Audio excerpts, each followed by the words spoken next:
अस्सलाम वालेकुम और नमस्कार। ये नया एपिसोड है डिजिटल चर्चा का।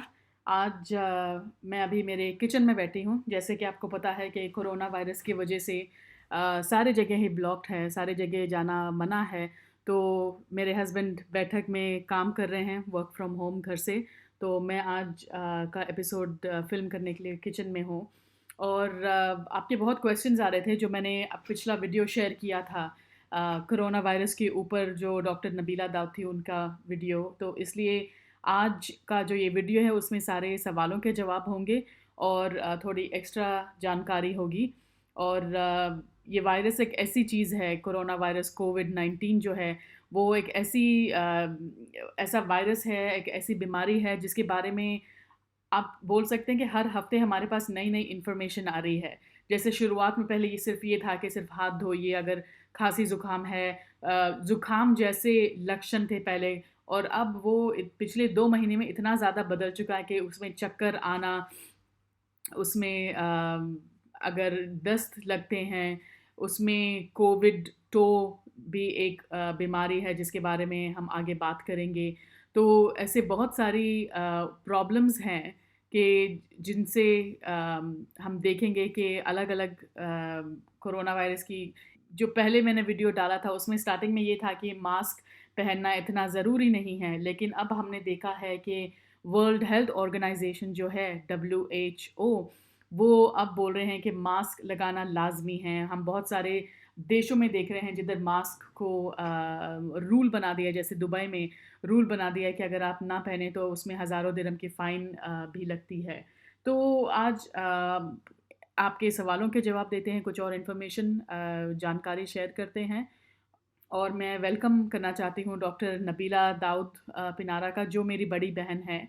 आप में से कुछ लोग पूछ रहे थे, तो वो मेरी बड़ी बहन है। वो उनकी जो मेडिकल की पढ़ाई है वो उन्होंने दुबई से की है। मास्टर्स उन्होंने मेडिसिन का लंदन में किया है, और वो इधर कुछ साल रही भी थी, इधर उन्होंने काम किया है बहुत सारे हॉस्पिटल्स में।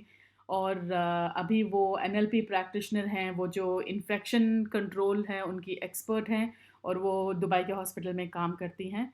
तो आज उनको वेलकम करती हूँ मैं डिजिटल चर्चा के एपिसोड में, और उनसे कुछ बातें करते हैं। Assalamu alaikum to everyone.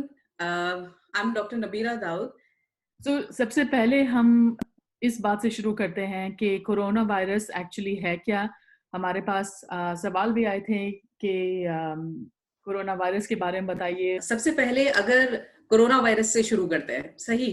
Corona virus जो है, वायरसेस की एक बहुत बड़ी फैमिली है, जो कि इंसानों और जानवरों दोनों में बीमारियां पैदा कर सकती है। अब इसमें अलग-अलग टाइप के वायरसेस होते हैं, और ये जो वायरस है, सिंपल से लेके जो कॉम्प्लिकेटेड या सिवियर, मतलब बहुत सिंपल सी बीमारी जैसे कि सर्दी जुकाम से लेके सिवियर या खतरनाक बीमारी, जो हमने जैसे 2012 में सऊदी अरेबिया में देखा, मिडल ईस्ट रेस्पिरेटरी सिंड्रोम, ऐसी बीमारियां भी कॉज कर सकते हैं।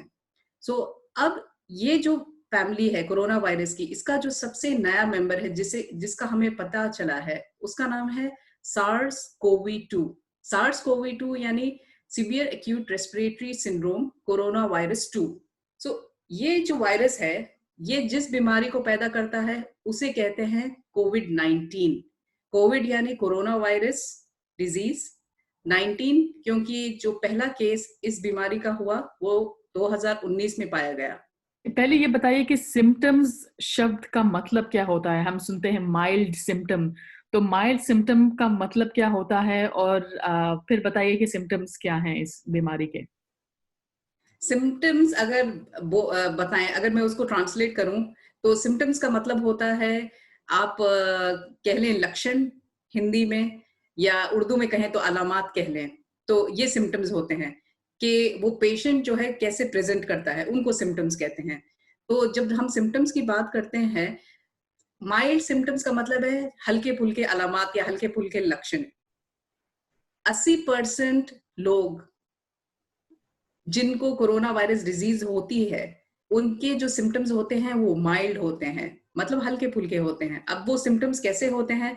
जैसे कि बुखार, सूखी खांसी, बदन दर्द, थकावट लगना, गले की खराश, या जुकाम, हल्का फुल्का सा जुकाम होना, कई लोगों को जो है पेट की खराबी हो सकती है, उनको दस्त हो सकते हैं। अभी हाल ही में जो नए सिम्टम्स आए हैं उसमें पेशेंट्स कंप्लेन करते हैं कि उनको जो खाने का जायका है वो इतना नहीं आ रहा है, या सूंघने की जो उनकी ताकत है वो कम हो गई है। एक दूसरा सिम्टम है कोविड टो करके, जिसमें क्या होता है कि बदन का जो खून है वो गाढ़ा हो जाता है, तो वो जो खून की नली है उसमें खून गाढ़ा होके उस एरिया को सप्लाई नहीं होता है, जैसे कि हाथों और पैरों की जो उंगलियां हैं तो वो अपना कलर बदलती हैं, तो इनको कोविड टो कहते हैं। तो ये सिम्टम्स हैं। सो अब जैसे कि मैंने कहा कि 80% लोग जिनको कोरोना वायरस की बीमारी होती है वो सिम्टम्स माइल्ड होते हैं। इनका मतलब है कि इन लोगों को हॉस्पिटलाइजेशन या एडमिशन की जरूरत नहीं होती, लेकिन 5 में से 1 इंसान ऐसा होता है कि जिसके सिम्पटम्स या जिसकी जो अलामात हैं वो सिवियर होते हैं या खतरनाक होते हैं।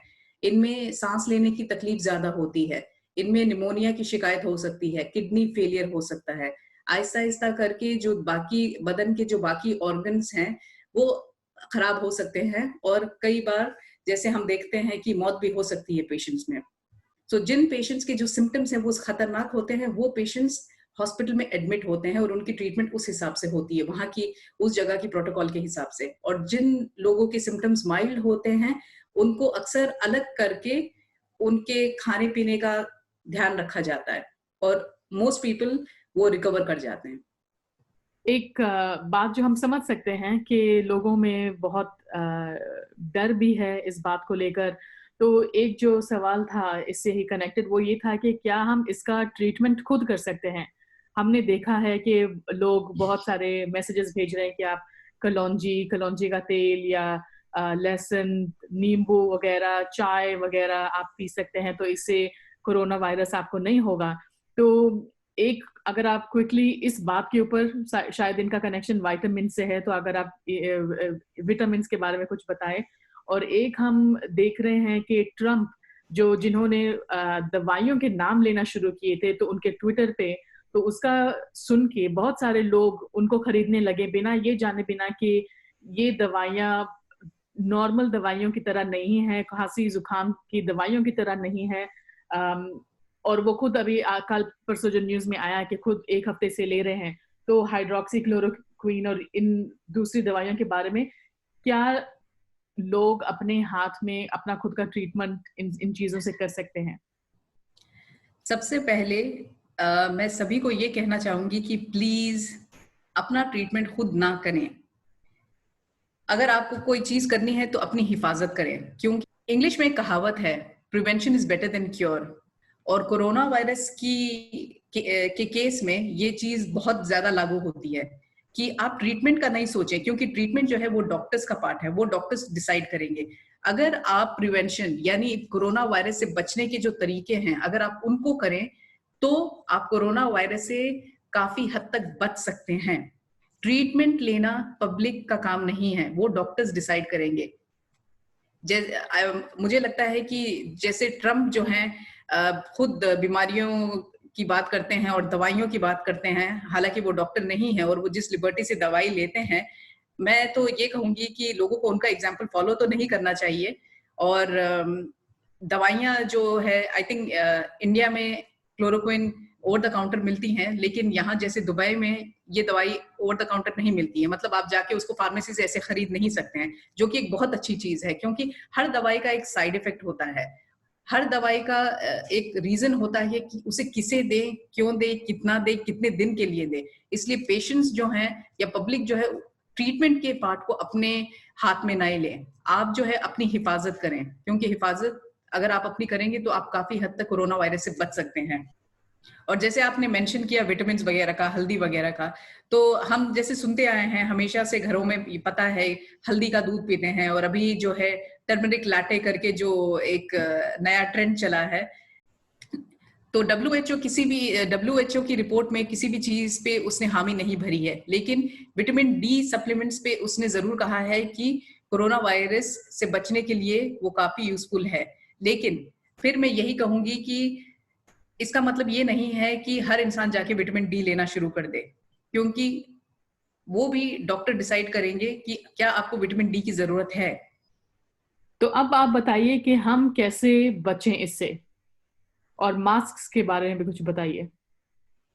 जब हम बचने की बात करते हैं तो उसमें सबसे पहले एक टर्म है या एक अल्फाज है जो कि काफी बोला जाता है, सोशल डिस्टेंसिंग। अब सोशल डिस्टेंसिंग को अगर मैं सिंपली ब्रेक करूं तो उसका मतलब है कि सामाजिक दूरियां। तो मैं ये कहूंगी कि आप सोशल डिस्टेंसिंग नहीं करें, आप फिजिकल डिस्टेंसिंग करें। मतलब आप सामाजिक रूप से दूर नहीं हुइए, आप शारीरिक रूप से दूर रहिए एक दूसरे से, वो जरूरी है। जैसे कि मैंने कहा कि जब ऐसा इंसान जिसको कोरोना वायरस है वो छींकता है, तो उसकी जो छींटे हैं वो 1 मीटर की दूरी तक ट्रेवल करते हैं या सफर करते हैं। तो आपको जो है, अगर आपको एक चीज, घर पे रहिए। जहां लॉकडाउन चल रहा है, जहां गवर्नमेंट आपको कह रही है कि आप घर में रहें, तो प्लीज आप घर में रहिए। और जब अलाउड होता है कि ठीक है आप कभी कभार बाहर जा सकते हैं, तो प्लीज ध्यान रखें इस चीज का कि अगले इंसान से जो है आप 1 से 2 मीटर की दूरी पे जरूर रहें। ये बहुत जरूरी है। बाद में मैंने कहा था कि जैसे ये छींटे जो हैं आसपास पड़ी सारी कोई भी चीज हो उस पे बैठते हैं, तो उन चीजों की सफाई करें। तो चाहे वो, अगर हम प्लेट्स वगैरह की, जो हमारे बर्तन हैं, तो वो जो नॉर्मल साबुन पानी जो हम यूज करते हैं वो काफी है उसके लिए। पर्दे वगैरह आप धोएं, कारपेट्स वगैरह साफ करें। बाकी जो टेबल कुर्सियां वगैरह हैं या घर साफ करने के लिए जो है डिसइंफेक्टेंट्स होते हैं। अब डिसइंफेक्टेंट्स अगर मैं सिंपली कहूँ तो जैसे डेटॉल, फिनाइल वगैरह जो चीज लोगों के घरों में होती हैं, तो आप उस बॉटल पे पूरे इंस्ट्रक्शंस होते हैं कि उसको कैसे इस्तेमाल करना होता है। तो उस हिसाब से जो है अपने घरों की सफाई करें और बार बार सफाई कीजिए। उसके बाद में एक चीज है हाथ धोना, हैंड हाइजीन। ये सबसे ज्यादा जरूरी है, सबसे ज्यादा जरूरी नहीं तो at least one of the most important things है कोरोना वायरस की इन्फेक्शन से बचने के लिए। अब हाथ धोना इतना जरूरी है कि WHO ने जो है उसका बाकायदा एक पूरा तरीका बताया है, 7 स्टेप्स का। तो जब हाथ धोएं तो कम से कम 20 सेकंड, 20 सेकंड 25 सेकंड हो सकते हैं, लेकिन कोशिश करें कि उससे कम ना हो। तो उसका पूरा एक तरीका होता है जो मैं आपको अभी बताती हूँ। तो आप सबसे पहले अपने हाथ जो हैं पानी से गीला कर लेंगे। उसके बाद में साबुन या जो जेल है उसे अपने हाथ में यहां डालेंगे। फिर हाथों को ऐसे करके रगड़ेंगे और इतना ऐसे रगड़ें कि उस पे झाग काफी आ जाए। उसके बाद में हाथों के जो पीछे का जो एरिया है ऐसे करके उसको रगड़ें। और ध्यान रखें जो उंगलियों के बीच की जो ये स्पेसेस हैं इसमें अक्सर जरासीम रुक जाते हैं, तो इनको भी स्क्रब करें। ऐसे करके अगले हाथ पे आ जाएं। फिर उंगलियों को ऐसे एक दूसरे के बीच में करें ताकि ये जो स्पेसेस हैं ये वापस इनमें कोई जरासीम बैठ नहीं पाए। फिर उंगलियों को ऐसे कप करके एक दूसरे के बीच में घुमाएं। पहले इस हाथ, फिर ये वाला हाथ। ये एरिया इंपॉर्टेंट होता है, यहां भी जरासीम बैठ सकते हैं क्योंकि हम उंगलियां साफ कर लेते हैं फिर ये रह जाता है। तो इस एरिया जो है उसको साफ करें, अंगूठों को। कई लोग हैं जिनके नाखून बड़े होते हैं, तो अक्सर क्या होता है चीजें यहाँ नाखूनों में रह जाती हैं। तो ध्यान रखें कि ये जो एरिया है इसे इसकी भी सफाई होनी चाहिए। तो हाथों पे जो है ऐसे गोल गोल और जोर से घुमाएं और फिर हाथ को जो है नल के नीचे बहते पानी में दे लें। तो ये हाथ धोने का तरीका है और ये बहुत बहुत जरूरी है। हाथ जो है आप 2 तरीकों से धो सकते हैं। एक, जैसे मैंने साबुन और पानी का आपको कहा, दूसरे सैनिटाइजर भी होते हैं। सो सैनिटाइजर यूजुअली जब हम लोग बाहर वगैरह जाते हैं तो हमेशा बैग में रख सकते हैं, तो वो अच्छा होता है। अगर हैंडल को हाथ लगाया है कोई भी चीज, तो सैनिटाइजर रखना अच्छा होता है। लेकिन अगर आपको ऑप्शन मिले कि सैनिटाइजर इस्तेमाल करें या साबुन पानी, तो साबुन पानी के लिए चाहिए, वो बेहतर है। तो ये हाथ धोने का तरीका है। दूसरी चीज, अब जैसे कि मैंने कहा कि छींकना और खांसना, इससे जो है वो छींटे हवा में जाते हैं। तो अगर किसी को ऐसा हो तो अपना जो कोनी है उसमें छींकें, या उसमें अगर खांसी आए तो ऐसा कर लें। लेकिन अपने हाथों को इस्तेमाल ना करें, क्योंकि अगर आप हाथों को इस्तेमाल करेंगे तो फिर आप ये हाथ जो है सबसे पहले आपका चेहरे पे जाएगा और फिर यहाँ से आप आंखों में खुजाएंगे, नाक की तरफ जाएगा, मुंह की तरफ जाएगा, और ऐसे करके अगर कोरोना वायरस के ये एंट्री पॉइंट्स हैं, तो अगर किसी को होगा तो आपकी बॉडी में एंटर ऐसे कर जाएगा। उसके बाद में आपने मास्क का पूछा। अब मास्क जो है 3 टाइप के मास्क हैं। एक है N95। मेरे पास यहाँ मास्क है, मैं आपको दिखा देती हूँ साथ में। N95 करके मास्क, ये जनरली WHO कहता है कि सिर्फ जो मेडिकल प्रोफेशनल्स हैं ये उनके लिए हैं, लेकिन जब मैं न्यूज़ देखती हूँ तो तब मैंने देखा है कि कई पब्लिक के जो लोग हैं वो इन मास्क को पहन रहे हैं। तो अगर आप ऐसे मास्क को पहन रहे हैं, एक चीज, इनमें सांस लेना थोड़ा मुश्किल होगा, तो इसीलिए जो है जनरल पब्लिक अगर इसे यूज ना करे तो शायद बेहतर है उनके लिए, क्योंकि उनको सांस लेने में इसमें काफी दिक्कत आ सकती है। तो अगर कोई इसे पहन रहा है तो मास्क अगर आप पहने तो प्लीज सही तरीके से पहने, उसका तरीका सही होना चाहिए। इसको पहनना, जैसे मैंने कहा कि थोड़ा मुश्किल है। अब आप यहाँ देखेंगे कि यहाँ एक मेटल का पीस है या एक हार्ड सा वायर समझ लीजिए वो है, और जब आप इसे पहन ले तो इसे नाक पे ऐसे करके दबाएं ताकि एक प्रॉपर ऐसे सील हो जाए। जब आप इसे निकालें तो आगे के हिस्से को ना छुएं। ये एक टाइप का N95 है जो हमें दिखता है। एक दूसरा है जो कि कपड़े से बना है, इसे हम ये वाला जो है, इसे जैसे 8 घंटे आप पहन सकते हैं, या अगर वो गीला हो जाए तो उसे डिस्पोज कर दें, उसे फेंक दें। लेकिन ये जो है, ये इस पे जो मैन्युफैक्चर या जहां से वो कंपनी से बन के आया है, वहां सारी इंस्ट्रक्शंस दी होती हैं कि इसको कैसे धोना है, कितने टेम्परेचर के पानी में धोना है, कितने वक्त तक पहन सकते हैं। सो ये एक दूसरे टाइप का N95 है। जो नॉर्मल है, जो कि आम पब्लिक पहन सकते हैं, वो ये है मेडिकल या सर्जिकल मास्क जिसको कहते हैं। तो अब इसका भी पहनने का एक तरीका है, क्योंकि मैंने न्यूज में काफी देखा है कि लोग इसे बहुत गलत तरीके से पहन रहे हैं। सबसे पहले आप क्या करें, अगर जब आप ऐसे मास्क को पहने, सबसे पहले अपने हाथों को साफ करें। साबुन पानी से बेहतर है, नहीं तो सैनिटाइजर से। उसके बाद में ये मास्क लें। मास्क का जो है कलर हिस्सा जो होगा, मतलब कुछ मास्क होंगे जो ब्लू होंगे जैसे कि ये वाला है, कुछ होंगे जो ग्रीन होंगे, तो वो जो रंगीन हिस्सा है उसको बाहर की तरफ रखें, और जो अंदर का हिस्सा है वो सफेद वाला हिस्सा है। सो ये बाहरी हिस्सा है। उसके बाद में ऊपर का पार्ट कौन सा है और नीचे का कौन सा है। तो अगर आप ऐसे अपनी उंगलियां इस पे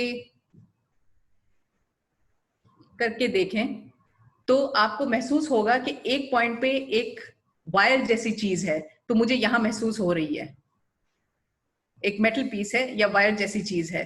तो जहां भी ये हो, जहां ये वायर जैसी चीज हो, वो ऊपर के हिस्से में आएगा, जैसे ऐसे। आप इस लूप को होल्ड करेंगे,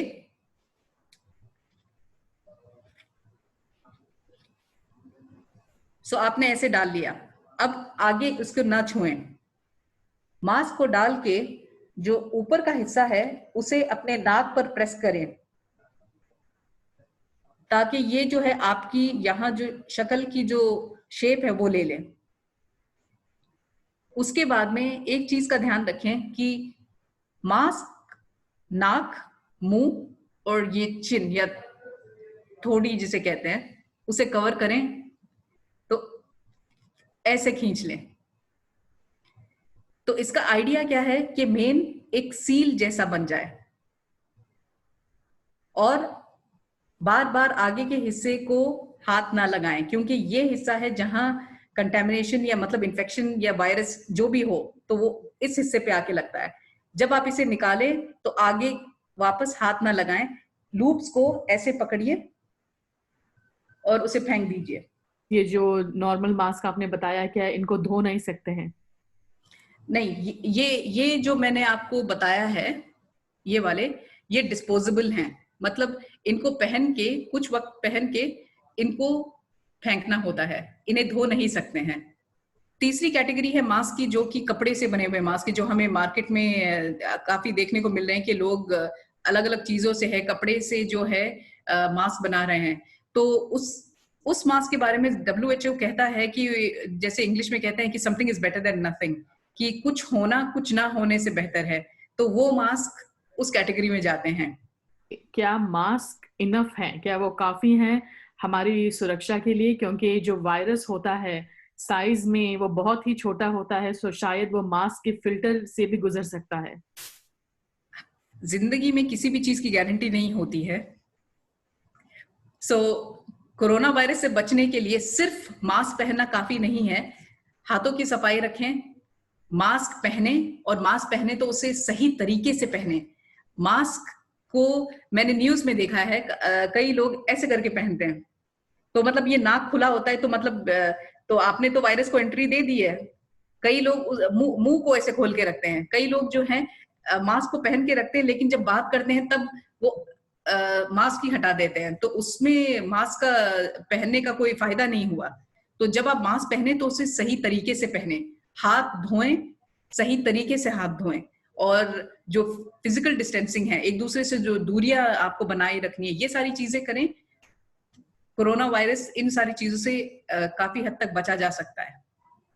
ओके, तो और इसके बारे में आप क्या कहेंगे कि बहुत सारी औरतें हैं जो अपना निकाब या अपना स्कार्फ या जो दुपट्टा होता है उनको अपने मुंह पर ले लेती हैं, तो जब वो बाहर जाती हैं या जब वो तो उनको कितनी बार इन स्कार्फ्स को धोना चाहिए? और आप उसके बारे में क्या बोलोगे? उन कपड़ों को या नकाब को जो है मास्क की तरह इस्तेमाल कर रही हैं, तो मैं उनको यही कहूंगी कि उस नकाब का मेरे लिए जो क्लॉथ मास्क है या जो कपड़े से बने मास्क हैं, मेरे लिए दोनों चीजें बराबर हो जाती हैं। अगर वो बाहर जा रही हैं तो आइडियल सबसे सही तरीका यह है कि जब आप बाहर जाते हैं तो जाहिर सी बात है, जब आप बाहर जाते हैं तो जरूरत में ही बाहर जा रहे हैं। वापस जब घर आए तो जो एटलीस्ट बुर्का वगैरह है या नकाब है उनको उनको धोएं। वो सबसे सही तरीका है। अब थोड़ा सा हम आगे बढ़ते हैं और बात करते हैं वैक्सीन की, कि कोई टीका या कोई दवाई कोरोना वायरस की के, और ये जो दवाई का जो प्रोसेस है उसमें क्या हमको 1 साल के अंदर या 2-3 महीनों के अंदर कुछ देखने को मिलेगा? वैक्सीन, कई सारे मुल्क हैं जो कि वैक्सीन बनाने की कोशिश कर रहे हैं, India, Italy, China, UK, US. लेकिन अगर एक लंबी सी कहानी को मैं आपको शॉर्ट में कहूं तो ये है कि अभी तक वैक्सीन बना नहीं है। क्लिनिकल ट्रायल वगैरह वैक्सीन आने में जो है कई स्टेजेस होते हैं, तो अगर हम जल्दी से जल्दी भी अगर सोचें तो हो सकता है 2021। लेकिन मुझे ये लगता है कि वैक्सीन कभी भी आए, अगर हम लोग अभी के लिए हमारे हाथ में एहतियात करना है, अगर हम वो करें तो हम बच सकते हैं। तो मुझे बार बार ये लगता है कि लोगों को जो है वैक्सीन कब आएगा, वैक्सीन क्यों नहीं आया है, लोग ये गवर्नमेंट क्या कर रही है, ये चीजें इतनी आसान नहीं होती हैं। इसमें कई स्टेजेस होते हैं, इसमें बहुत प्लानिंग जाती है, इसमें कई सारी चीजें होती हैं। तो लोगों को जो है थोड़ा सा पेशेंस रखें, और जो एहतियात है, जो उनके हाथ में चीजें आप उनको करें। जिनको कोरोना वायरस हो चुका है, क्या उनको फिर से कोरोना वायरस हो सकता है? जी बिल्कुल हो सकता है, क्योंकि दूसरी कई वायरसेस की तरह जैसे हमने देखा है कि अगर एक बार अगर किसी को बचपन में या कभी भी जिंदगी में एक बार इन्फेक्शन हो जाए तो उनको लाइफ लॉन्ग इम्यूनिटी, या मतलब जिंदगी भर की उनकी बदन में जो है ताकत आ जाती है कि वो कभी भी वो वायरस उनको अटैक नहीं कर सकता है। तो अभी तक हमने कोरोना वायरस के केस में ये चीज नहीं देखी है। इसीलिए अगर एक इंसान जिसको कोरोना वायरस हो चुका है और फिर वो उनसे निकल चुके हैं, वो ठीक हो चुके हैं, फिर भी उनको दोबारा कोरोना वायरस हो सकता है। इसीलिए कहने का मतलब ये है कि एहतियात सबसे बेहतर है। अगर आपको हो भी चुका है फिर भी आपको ध्यान रखना है कि आपको दोबारा नहीं हो। अब आखिरी सवाल, हम बात करते हैं कि जो अंतिम संस्कार होता है, जो दफन होने की प्रक्रिया होती है, उसके बारे में कुछ बताइए। ये जो टॉपिक था ये थोड़ा कंट्रोवर्शियल बना हुआ था अभी कुछ दिनों पहले तक, लेकिन अभी इस पे क्लियरली WHO की रिपोर्ट आई है जिसमें कहा गया है कि चाहे डेड बॉडी को जो दफनाएं या उसको जलाएं, जो रिस्क या सेफ्टी आप कुछ भी कह लें वो सेम है। ये नहीं है कि दफनाना जो है वो ज्यादा रिस्की है। तो WHO साफ साफ कहता है कि इसमें कोई अंतर नहीं है, इसमें कोई फर्क नहीं है दफनाने में और जलाने में।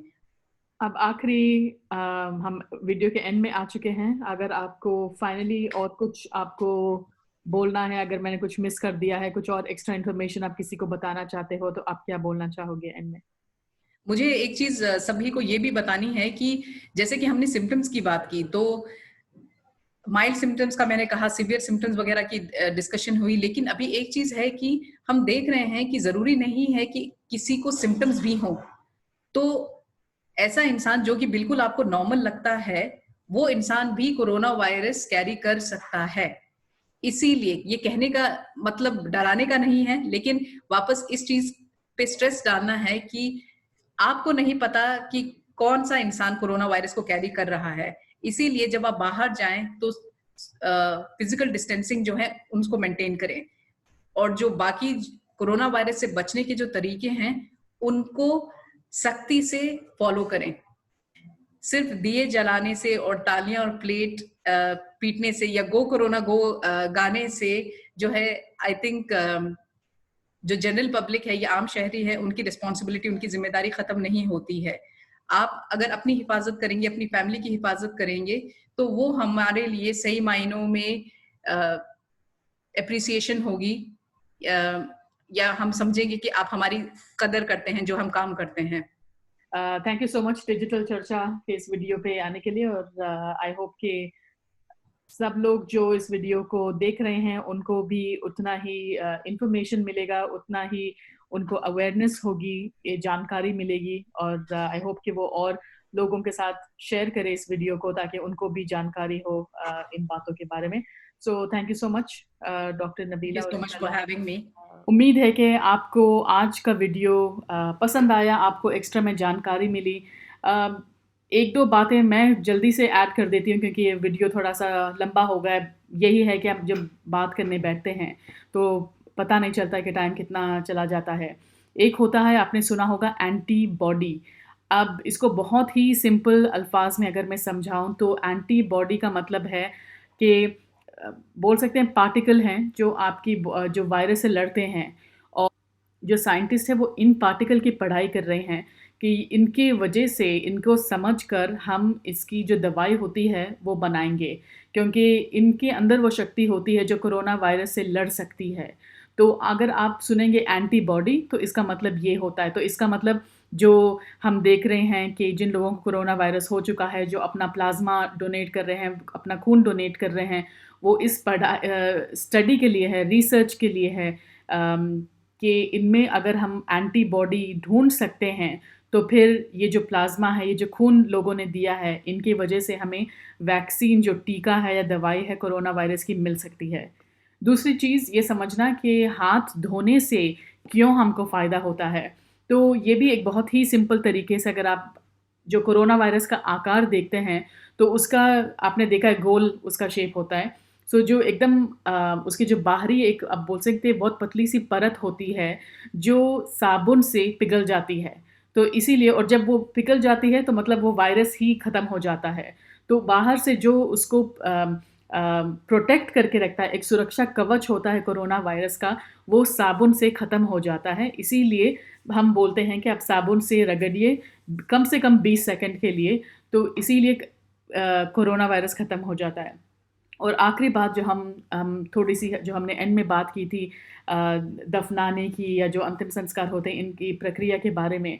तो लंदन में ये एक, क्योंकि हमने बहुत देखा अभी दोस्तों में और रिश्तेदारों में लोगों की इधर मौत भी हुई है, और हम जो नंबर, जो आंकड़े देखते हैं कि इतने लोग मर गए हैं, इतने लोग के साथ ये सब हुआ है, लेकिन इसका जो एक, आप बोल सकते हैं, जो इमोशनल जो इफ़ेक्ट होता है किसी के ऊपर, वो बहुत ही ज़्यादा होता है कि आप, कोई गुज़र जाता है जो आपका बहुत ही करीबी हो, कि आपकी फ़ैमिली का ही हो, लेकिन आप जा नहीं सकते हो उनको दफ़नाने के लिए, आप सबको क्वारंटीन होना पड़ता है। तो इतने सारे लोग जो हैं, जो अकेले ही जिन्होंने हॉस्पिटल में दम तोड़ा है, तो इन सारी चीज़ों को सोचकर हमको बस हमारी एकदम एहतियात बरतनी है। ये सबके लिए मुश्किल है। अभी 2 महीने से जो घर में बैठे हैं, बहुत ही आर्थिक तरीके से आर्थिक तरीके से हो या फिर घर में बैठे-बैठे जो जिनको बहुत प्रॉब्लम होती है। तो इसमें कोई भी आप कह सकते हैं कि सब अलग-अलग तरीके से बहुत अफ़ेक्टेड हैं इसमें। मैं भी कभी-कभी सोचती हूँ कि एकदम थक जाते हैं, कभी दिल करता है कि बस ऐसे थोड़ी देर बाहर चले जाएँ। लेकिन बाद में आप देखते हो कि ये बीमारी किस तरीके की है कि जैसे हमने जो सवाल किया था कि अगर आपको एक बार हो गई है, तो आपको ये वापस भी हो सकती है। जैसे बुखार होता है, एक बार हो गया आपको फिर से भी हो सकता है कि ये दूसरी जब तक दवाई नहीं आती है, तब तक हम इस लेवल पे नहीं पहुँचेंगे कि हमको एक बार अगर कोरोना होगा तो फिर नहीं होगा। तो हम बस एहतियात बरत सकते हैं और इसमें बिल्कुल भी डरिए मत। ये एक ऐसी आप कह सकते हैं प्रॉब्लम है कि हर 50 से लेके 50, 60, 70 सालों में एक ऐसा जो पैंडेमिक है ये आता ही है। तो ये जो एक हमारे साथ जो हो रहा है ये एक पैटर्न है। ज़्यादातर हम लोगों की क्या होता है कि हमारे जो जीवन है उसमें एक बार हमको ये पैंडेमिक देखने को मिलता है। तो लोग भूल जाते हैं इस चीज़ के बारे में। अब आप किताब ढूँढना शुरू करें तो आपको शायद पता चलेगा कि जो स्पेनिश फ्लू था या उसके बारे में हर मतलब जनरेशन होता है जिनमें ऐसी बीमारी, ऐसी प्रॉब्लम आती है। और अभी बहुत सारी ऐसी बीमारियाँ थी जो पहले एकदम ही लोगों को लगता था कभी उनसे निजात नहीं मिलेगा, लेकिन अल्हम्दुलिल्लाह साइंस की वजह से हमारे पास इतनी सारी अब दवाइयाँ हैं, टीके हैं कि ऐसी-ऐसी बीमारियाँ जो पहले जिनकी वजह से लोगों की मौत हो चुकी है, आज हमारे लिए नॉर्मल और आम बीमारी है। तो इसीलिए बिना डरे, बिना बस अपना आप जो भी एहतियात बरत सकते हैं, वो रखिए। ये मुश्किल वक़्त है रमज़ान में, ईद में और भी आगे जो त्योहार आएँगे कि हम किसी को उनसे मिल नहीं सकते हैं, लेकिन जैसे जैसे डॉक्टर नबीला ने कहा था कि हमको शारीरिक रूप से हमको अलग होना चाहिए कि हम किसी से मिल नहीं रहे हैं। लेकिन फ़ोन है, अल्हम्दुलिल्लाह बहुत सारी ऐसी सुविधाएँ हैं जिनकी वजह से आज भी हम जिनसे बात करना चाहते हैं, उनको देख सकते हैं, उनसे दिन में 10 बार बात कर सकते हैं। तो मुश्किल वक़्त है लेकिन ऐसे करके हमें सिर्फ़ अपने बारे में ना सोचते हुए, दूसरों के बारे में भी सोचते हुए बस ये एहतियात बरतना होगा। इंशाल्लाह अगले वीडियो में फिर मिलेंगे और आप इस वीडियो को ज़रूर शेयर कीजिए ताकि और भी लोग इन बातों को सुनकर उनको भी फ़ायदा हो। शुक्रिया।